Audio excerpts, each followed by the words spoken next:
Hey, my friends, back for another round of Blood on the River, chapter 17. Sorry, a little technical stuff I'm doing. All right, when we left off, remember who was coming into the harbor in the distance? Their miracle. Okay, this is chapter 17, 128. The country is excellent and very rich in gold and copper. Of the gold we have brought a say, which is like a sample, which proves to be worthless, and hope to be with your lordship shortly to show it, his majesty, and the rest of the lords. Not really sure what that means, but hopefully we'll find out. Captain Newport brings so many changes it nearly makes our head spin. Captain Smith is freed. Well, that's good. And Master Archer is taken off the council. Our cabins are suddenly crowded with 60 new colonists. Our cabins are suddenly crowded. Oh, just read that. And the fort becomes noisy with several new dogs, a dozen hogs, and enough chickens to coat the ground of the whole fort with their droppings. He also brings a new boy, Thomas Savage. The men tease him because of his name. He is a savage, they say. Send him off to live with the savages. Our storehouse is filled to overflowing with the good things the ship has brought. Wheat, pork, ale, wine, butter, and beef. We eat very well, and since this puts everyone in a good mood, there is no more talk about stealing away to England. There is a fragile peace between the gentlemen who are willing to kill us by starvation and us commoners who are ready to murder them in their beds. It's a good thing we have 60 new men and boys to help buffer our smoldering anger toward one another. A few days after Captain Newport arrives, we hear the shouts of "Wing-a-po!" and look to see Indians paddling shore in 3 canoes. "Wing-a-po, Captain Smith," they call. When the canoes land and the Indian men begin to pull them up on shore, Richard and I go closer. The canoes are filled with bread, fish, and meat, turkey, squirrel, deer, and raccoon. We don't even need to trade for food, I say to Richard. We've got so much in the storehouse now that the ship is here. But Richard's eyes are widened and fixed on something. I follow his gaze. In one of the canoes sits a little girl. She has straight black hair, cut very short on the front and the sides, and fastened in a long braid down her back. She wears several necklaces of pearls and copper, and a mantle of deerskin over one shoulder. As we watch, she jumps out of the canoe and trots up to Captain Smith. She is fairly skipping with excitement at seeing him. I hear some of what she says as she speaks to him in Algonquin. I bring gifts from my father, now that you are my countrymen. The food is not for trade. It is being delivered as a gift. It suddenly occurs to me who this must be. I grab Richard's arm. "It's her," I whispered. "I know," Richard whispers back. We watch her as she calls to Captain Smith. She is only a child. Captain Smith says she's about 10 years old. But in my mind, she has become like a goddess. She is Chief Powhatan's daughter, the girl who saved Captain Smith's life, the Indian princess who has more courage than 100 soldiers. Suddenly, to my surprise, I hear Captain Smith say in his clumsy Algonquin, "Come meet boys. They show you my home." My stomach does a little flip as Captain Smith leads her over to Richard and me. He tells her our names. I watch her happy, dark eyes and keep telling myself she is only a child, no one to be so awestruck about. "And this is Amunette," Captain Smith says to me and Richard, "but she is called Playful One, Pocahontas." Pocahontas grins. "Come and show me Captain Smith's home," she says. I translate for Richard, and he nods enthusiastically. I point to our palisades. "Home there," I say in Algonquin. It is my first time trying out my newly learned words on an native speaker, and when she understands, it feels like magic. I guess you guys know by now that the movie of Pocahontas, cartoon version, isn't correct. Pocahontas runs up the hill, nimble as a deer, on her bare feet. Richard and I follow. I always thought princesses were supposed to be quiet and proper and sit around looking royal. Not this princess. Pocahontas peeks inside the fort gates. The men on guard look at her and raise their eyebrows. She's the daughter of Chief Powhatan, I tell them. Pocahontas whips her head around when she hears Father's name. Then she runs to one of our cabins to look at the door. This Captain Smith's house? She asks. No, I shake my head. Pequot, I say, and motion for her to follow me. I lead her to Captain Smith's shares with Reverend Hunt, the carpenter John Layden, and several other men. She is fascinated with the cabin and with Captain Smith's belongings. Like a typical child, she wants to touch everything, and because she is a princess, Richard and I don't dare to stop her. She sits on one of the beds and jostles it. And remember, it's not a bed like a mattress. Listening to the straw crackle.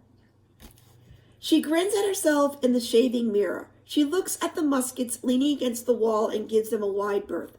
I realize Captain Smith must have demonstrated his firepower to her tribe. When she sees Reverend Hunt's Bible, she opens it and gently touches the pages. I wonder if it is the first book she has ever seen.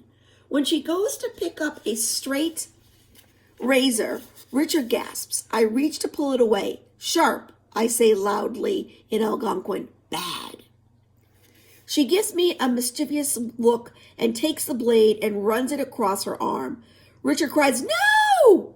I yelp and lunge for her. I grab the blade out of her hand.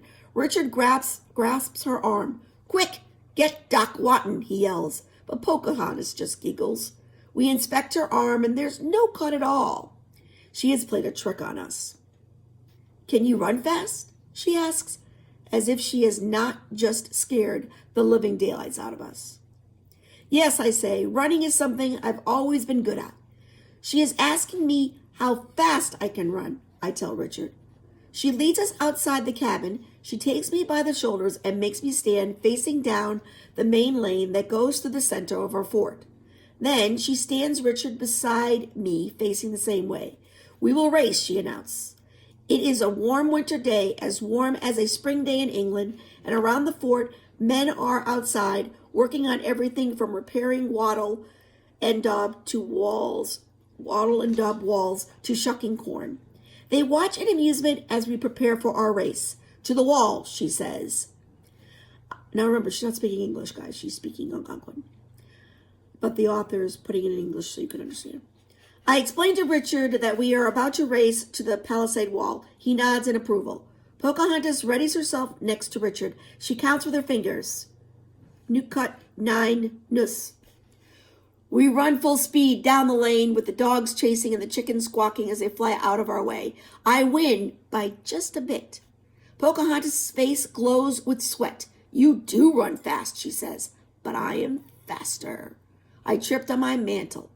And with that, she pulls off her mantle. She has nothing on underneath, but she seems not to even notice that she's naked. We'll race again, she says. I will win this time. Well, guys, they don't know any different. She's never really seen a white man until Captain Smith. We line up again, and I'm not so ready to let a 10-year-old beat me. Pocahontas counts. Neat, night, nus. I pump my legs as fast as they will go. But this time, free of her mantle, Pocahontas wins easily. You just got beat by a girl, Richard teases. I grumble. But Pocahontas is already on to her next idea. Can you do this? She asks, and she wheels herself hand to hand, foot to foot, like a cartwheel. I try to imitate her, but I end up falling on my bum. Pocahontas laughs and shows us again. Richard copies her and actually does quite well. When I try again, I fall on my hip and elbow, but then I start to get the hang of it. Thomas Savage sees what we are doing and comes to join us. Soon we are all able to do the cartwheels. The men look up from their work to watch us. 3 English boys in dirty shirts and worn-out slops, and one naked princess tumbling like cartwheels all over the fort. Captain Newport tells us that the soil and rocks we sent back to England were just that, dirt and rocks. There was no gold in them at all, but the Virginia Company still wants gold, and Captain Newport is convinced we can find it for them. And so, early on a frosty morning, just a week or so after the ship arrived, a group of men gather buckets, picks, and shovels and sets off in search of gold to send back to England. They leave their cabins with their nighttime fires still burning. Someone from one of the cabins must have left a shirt draped over a chair near the embers, or a Bible on a table too close to the flames. Someone, somewhere. We never did find out where the fire started. Fire! Somebody shouts, and I look to see orange flames leap from one thatched roof to another. I snatch up a bucket and race to the water. But by the time I get back, more cabins have caught fire. Flames lick their way down the palisade, spreading like spilled wine. Men stumble through the smoke, trying to find the front gate of the fort. A soldier comes running at me, his clothes aflame. He grabs my bucket and empties the water over his head. His shirt sizzles and he gasps, slapping at the burned fabric. I return to the river and fill my bucket again. Captain Smith is there, shouting and ordering the men into a line. "Pass the buckets hand to hand," he yells. We form a line that stretches from the river to the fort, and we pass the buckets quickly one to another. Flames leap, and thick black smoke engulfs the entire fort. Oh dear. And this is true, guys. They had a fire there, and they had to rebuild Jamestown. "Save the palisade," someone cries. I see men at the fort throwing a bucket after bucket onto the burning posts. The wind blows smoke toward us and makes us cough. Cinders and bits of ash swirl in the air. I think of nothing except passing the buckets of water until my fingers are blistered and my arms ache. So much work. So many weeks we spent cutting, splitting clapboard, tying thatch, making wattle and daub. It is all turning to ashes before our eyes. It is afternoon before we finally quell the flames. We manage to save a good part of the palisade, but the houses are virtually gone, along with everything in them. Even Reverend Hunt's Bible is lost in the blaze, and worst of all, the storehouse and all the food in it has been destroyed. That's what I love about this book. It's like a roller coaster. Everything seems great, and then something happens. But this is how it was back then. They didn't have firemen to come or hoses to use. They had to stand like in a line and pass the buckets up from the stream. So when they do rebuild the palisade, it is a little bit of a different design. I'll try to get a picture for you guys.